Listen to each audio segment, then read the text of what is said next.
Cari fratelli e sorelle, desidero raggiungervi con questo breve messaggio a pochi giorni dall'inizio della Santa Quaresima. È un momento di grazia, come ogni inizio di questo tempo sacro, ma è un momento che ci raggiunge in una situazione di grande preoccupazione.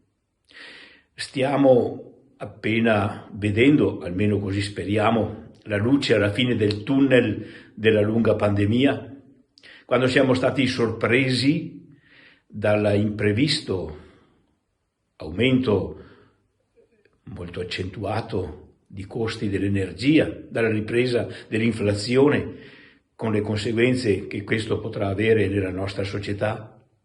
Ma più ancora siamo stati sorpresi da quell'evento tragico che è l'aggressione da parte della Russia nei confronti dell'Ucraina, con le conseguenze politiche, sociali, economiche che questo produrrà, ad iniziare dall'arrivo nei nostri territori di numerosi profughi che cercano scampo alle violenze della guerra. Che cosa ci chiede il Signore in questo tempo? Prendo spunto dalle parole del Papa, del suo messaggio quaresimale che ho utilizzato anche per la lettera che ho inviato alla diocesi: non stanchiamoci di fare il bene. In situazioni come queste, ma anche in altre, è facile stancarsi. È facile stancarsi o perché l'entusiasmo è passato e non abbiamo più voglia, o perché ci sembra inutile quello che facciamo, troppo poco di fronte alle esigenze che ci stanno intorno, o perché riteniamo di aver già dato abbastanza e potremmo continuare. Non stanchiamoci di fare il bene, ci dice San Paolo, e ci invita a far nostro questo invito il Papa. Che cosa significa non stancarsi di fare il bene? Significa anzitutto crescere nell'ascolto della parola del Signore, perché è Lui la fonte di ogni bene.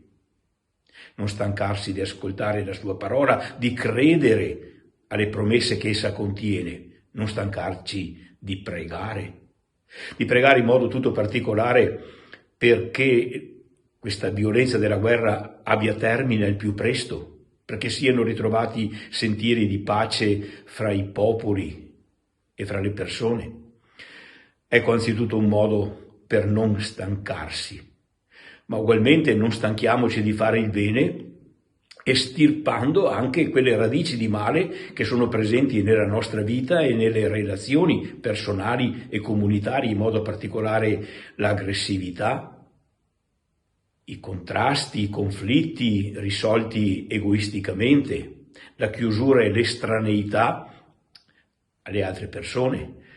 La Quaresima, come ben sappiamo, è tempo di conversione nelle relazioni con Dio e nelle relazioni anche con gli altri, pentendosi e ripartendo con relazioni buone, con relazioni evangeliche.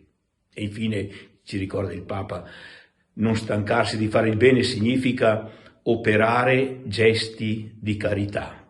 E qui ritroviamo tutte le pratiche di misericordia che ben conosciamo, dal perdono reciproco al servizio gratuito, all'aiuto disinteressato verso chi è nel bisogno, alla condivisione.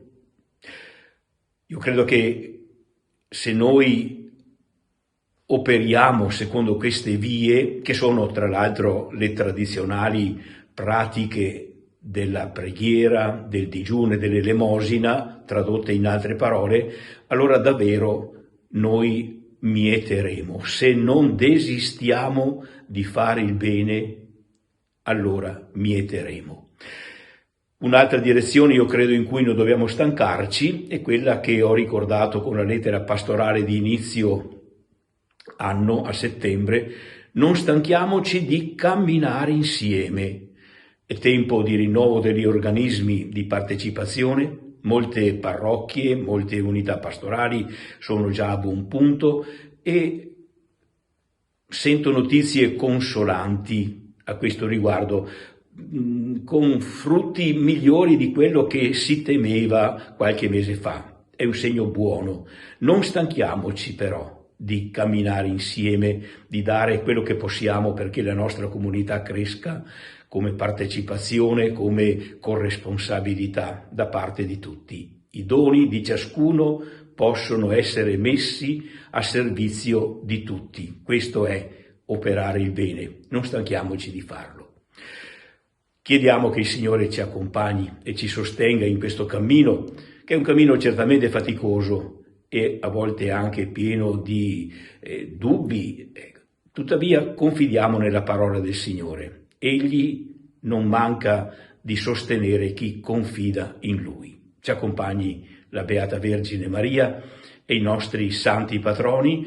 In modo particolare ricordo il Beato Padre Cosma Spessotto, recentemente beatificato, e prepariamoci alla beatificazione di Papa Luciani, che diventerà certamente nostro patrono quasi prediletto. Grazie dell'ascolto, buon cammino quaresimale a tutti.